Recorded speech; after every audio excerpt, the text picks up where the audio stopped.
Have you ever walked through the forest and felt like something magical was hiding right in front of you? Evergreen tree sparkles? What if I told you tiny hidden villages exist, but only if you look closely enough?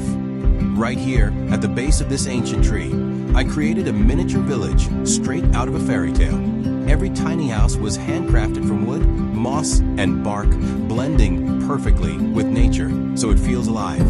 House with garden herb. Notice the little ladder leading to the upper houses, the moss roofs, and the tiny windows that almost feel like someone could peek out at any moment. It's like the forest itself is home to a secret community of elves, fairies, or maybe even hobbits.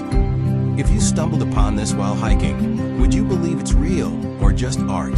Glowing star comment below who you think lives here, elves, gnomes, or maybe forest spirits. And don't forget to subscribe for more magical art creations.